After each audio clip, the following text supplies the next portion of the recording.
मैं मुंबई में हूँ। भारत की आर्थिक राजधानी और बॉलीवुड की नगरी कहलाने वाला ये शहर बहुत सारे पर्यटकों को अपनी ओर आकर्षित करता है हर साल। लेकिन क्लाइमेट चेंज यानी जलवायु परिवर्तन के इस दौर में क्या बेहद घना बसा हुआ ये शहर तैयार है उन चुनौतियों के लिए जो आगे आने वाले वक्त में सामने आ सकती हैं? मुंबई में हम देखेंगे। दुनिया के कई बड़े शहरों की तरह मुंबई में भी जनसंख्या, प्रदूषण, ट्रैफिक और कूड़े का प्रबंधन बड़ी दिक्कतें हैं। जलवायु परिवर्तन ने इन समस्याओं को और भी गहरा किया है। हमारी कोशिश ये देखने की है कि भारत की इस आर्थिक राजधानी और पर्यटकों की पसंदीदा मेगा सिटी के लिए सस्टेनेबिलिटी कितनी बड़ी चुनौती है। लेकिन सबसे पहले मुंबई की वो ऐतिहासिक इमारत जहां आना मुंबई आने के बाद बेहद जरूरी है, the gateway of India. Gateway of India Bharat में ब्रिटिश राज की एक बड़ी निशानी है। किंग जॉर्ज पंचम की भारत यात्रा के मौके पर ये गेट 1924 में बनकर तैयार हुआ। ब्रिटिश राज खत्म होने के बाद आखिरी ब्रिटिश सैन्य टुकड़ी यहीं से विदा हुई थी। आज यहाँ पर पर्यटकों का तांता लगा रहता है। सवाल ये है कि क्या घूमने के शौकीनों के लिए सस्टेनेबिलिटी कोई मसला है या नहीं। सबसे पहले बताइए, आप लोग कहाँ से आए हैं? हम लोग यूपी से हैं, आगरा से। और हम आए पुणे से। From Bonn, from Germany. I am from Munich. आप कैसे प्लान किया आपने मुंबई आने का? गेट ऑफ इंडिया देखना था, जहाँ से हमारी इंडिया की शुरुआत हुई थी। यहाँ पर हमारा बंदरगाह बताते हैं कि पहले यहाँ से अंग्रेज आते थे और यहीं से जाते थे, तो मैंने कहा घूम के देखने जरा कैसा लगता है। हम भारतीय और महाराष्ट्रीयन यहाँ आना चाहते हैं क्योंकि ये ऐतिहासिक है। ये बेहद शानदार है। मेरे गाइड ने बताया कि लोग यहाँ आते हैं क्योंकि ये भारत की आज़ादी का प्रतीक है। पर्यटक के तौर पर क्या आप सस्टेनेबिलिटी के बारे में सोचती हैं और मुंबई के बारे में क्या कहेंगी? दरअसल चीजें बदल रही हैं। मैंने 20-30 साल पहले का भारत नहीं देखा है, लेकिन अभी लगता है काफी बदलाव आ रहा है। जर्मनी में भारत के बारे में जो कल्पना है वह उससे बदतर है जो मैंने यहाँ देखा है। ये शहर सस्टेनेबिलिटी को समझता है और मानसिक तौर पर बदलावों के लिए तैयार है। बहुत सारे लोग उसका पालन भी कर रहे हैं। इस बेहद घने बसे शहर में बहुत कूड़ा है। गर्मी है, लेकिन हमें कोशिशें भी दिखती हैं। सड़कों पर जागरूकता के लिए साइन बोर्ड हैं, जैसे कि पानी बचाओ, कूड़ा मत फेंको। ये अच्छा है कि इन बातों को अहमियत दी जा रही है। महाराष्ट्र राज्य ने जलवायु परिवर्तन के मद्देनजर एक क्लाइमेट एक्शन प्लान बनाया है जो 2030 तक लागू करने की योजना है। इसके तहत CO2 उत्सर्जन में भारी कमी लाने और वायु गुणवत्ता सुधारने की कोशिश होगी। 2011 की जनगणना के मुताबिक मेगा सिटी मुंबई की आबादी 1 करोड़ से ज्यादा है और लाखों लोग काम के लिए रोज लंबी दूरी तय करते हैं। वे टैक्सी और ऑटो रिक्शा लेते हैं, लेकिन मुंबई की लोकल ट्रेन उसकी जान है और छत्रपति शिवाजी टर्मिनस इस शहर की एक पहचान। शहरी पब्लिक ट्रांसपोर्ट को सुधारने की योजनाएं भी हैं, लेकिन उनका असर दिखने में अभी वक्त लगेगा। मुंबई के उपनगरीय इलाकों को जोड़ने वाली ट्रेनों पर भयंकर दबाव है, क्योंकि ज्यादातर लाइनें सेंट्रल स्टेशन से निकलती हैं और बीच में कनेक्टिंग नेटवर्क लाइनें पर्याप्त नहीं हैं। यानी यातायात के टिकाऊ और पर्याप्त साधन मुंबई की चुनौती बने हुए हैं। नतीजा ये कि अगर आपको इस शहर की सांस्कृतिक विरासत देखनी है तो भयंकर ट्रैफिक से गुजरना होगा। लेकिन ब्रिटिश राज के दिनों में बनी आर्ट डेको इमारतें देखने का मोह जीत ही जाता है। इन्हें 2018 में यूनेस्को वर्ल्ड हेरिटेज साइट का दर्जा मिल चुका है। पर्यटन और सस्टेनेबिलिटी को साथ लेकर चलने की चुनौती से राज्य का पर्यटन मंत्रालय बिल्कुल वाकिफ है। मुंबई के लिए सस्टेनेबिलिटी कितनी बड़ी चुनौती है, खासकर एक पर्यटन केंद्र के तौर पर। जहाँ तक सस्टेनेबिलिटी का सवाल है, महाराष्ट्र और खासकर मुंबई में हम जिम्मेदार और टिकाऊ पर्यटन की कोशिश में लगे हैं। केंद्र की मदद से हमने एक ट्रैवल फॉर लाइफ कैंपेन चलाया है, जिसका मकसद प्राकृतिक संसाधनों की अहमियत को समझाना है।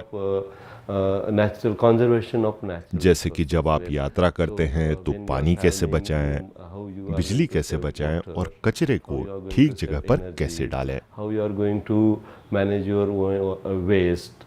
आपको लगता है कोई खास पहलू है जिस पर काम करने की बहुत जरूरत है?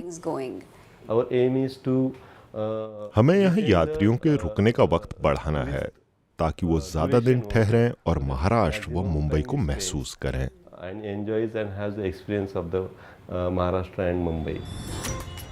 मुंबई में कूड़े का प्रबंधन कितनी ज्वलंत समस्या है, ये सड़क पर निकल जाने पर ही दिखाई दे जाता है। और इस कूड़े में बड़ा हिस्सा है प्लास्टिक। शहर के कुछ युवाओं ने इस समस्या को सुलझाने की दिशा में काम करना शुरू किया है, फेंकी जाने वाली प्लास्टिक पैकेजिंग का विकल्प देकर। रीफिलेबल एक छोटा सा स्टार्टअप है जो मुंबई के प्लास्टिक कचरे का हल निकालने की राह पर है।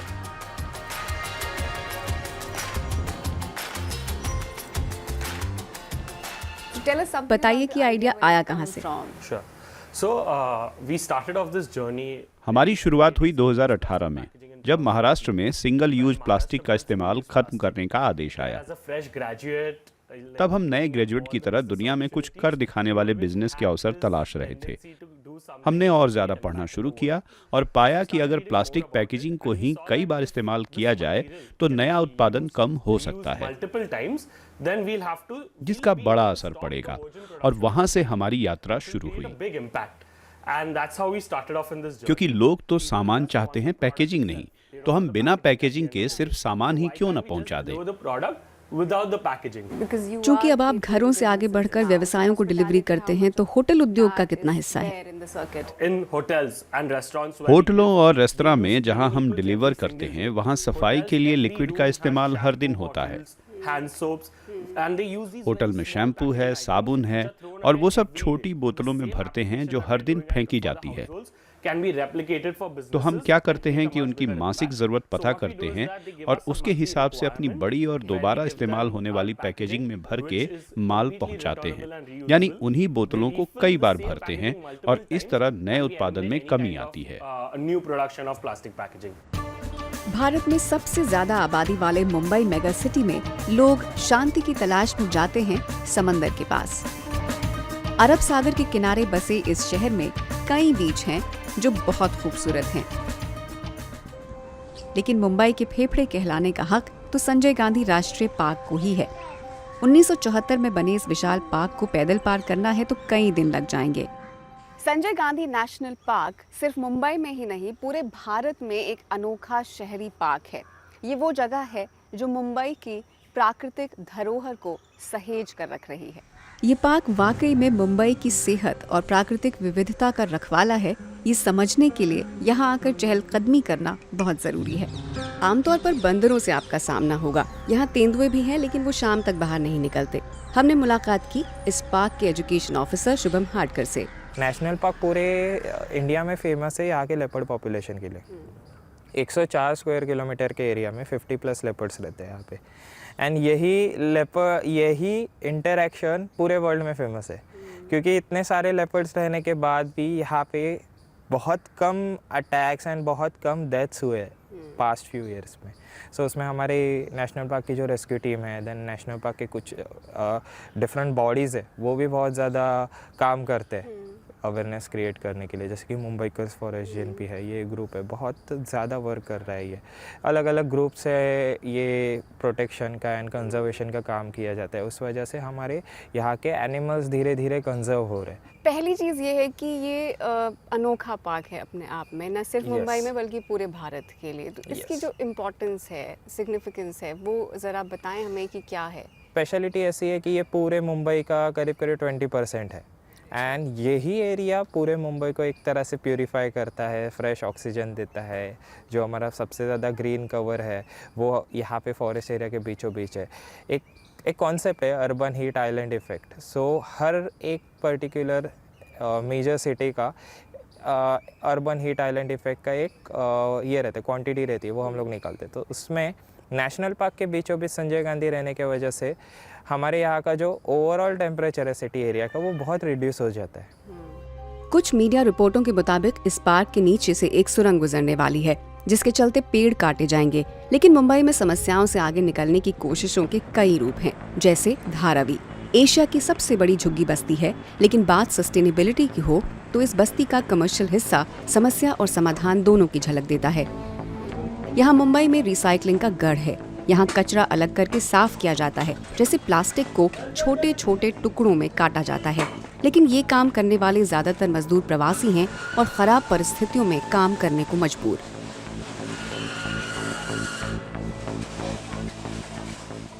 हमें धारावी तक ले जाने वाले राजेश 30 साल तक इसी बस्ती के रिहायशी इलाके में रहे और अब गाइड बनकर लोगों को इसकी यात्रा करवाते हैं। धारावी भारत की सबसे बड़ी झुग्गी बस्तियों में से एक है, लेकिन धारावी को जो चीज़ अलग करती है वो है इसकी उत्पादकता। यहाँ बहुत सारी अलग अलग चीज़ों से जुड़े उद्योग हैं और करीब 8,000 मालिक। धारावी की सालाना आय 1 बिलियन अमेरिकी डॉलर है। और अब एक जरूरी बात उन लोगों के लिए जो मुंबई कभी नहीं गए, जरा ध्यान से सुनिए, आखिर जेब का भी तो सवाल है। अगर आप मुंबई आए हैं और शॉपिंग करना चाहते हैं लेकिन बहुत सारे पैसे खर्च करने का दिल ना हो, तो ये जगह है जहां आप आना चाहेंगे, कोलाबा कॉजवे मार्केट। और आप देख रहे हैं बहुत सारे लोग यहाँ शॉपिंग कर रहे हैं, बहुत ही पॉपुलर मार्केट है। पूरे भारत से लोग मुंबई की तरफ खींचते हैं, सिर्फ घूमने या हीरो हीरोइन बनने के लिए ही नहीं, रोजगार की तलाश में भी। यूं ही इसे माया नगरी नहीं कहते। दिल्ली के मुकाबले इस शहर का क्षेत्रफल काफी कम है। कम जगह में लाखों लोगों को पनाह देने वाले इस शहर को टिकाऊ ढंग से चलाने की चुनौती वाकई में गंभीर है। लेकिन ये भी कहना होगा कि प्रशासन से लेकर आम जनता तक को उसकी गंभीरता का कुछ अंदाजा तो जरूर है। सस्टेनेबिलिटी हासिल करने की जो लड़ाई है वो मुंबई के लिए एक बहुत बड़ी लड़ाई है, लेकिन शहर कोशिश कर रहा है। तमाम जगह पर लगे हुए साइन बोर्ड ये दिखाते हैं, लेकिन ये लड़ाई वाकई में लंबी है कि ये शहर अपने लोगों के लिए और यहाँ आने वाले टूरिस्ट के लिए इस शहर को सस्टेनेबल बना सके।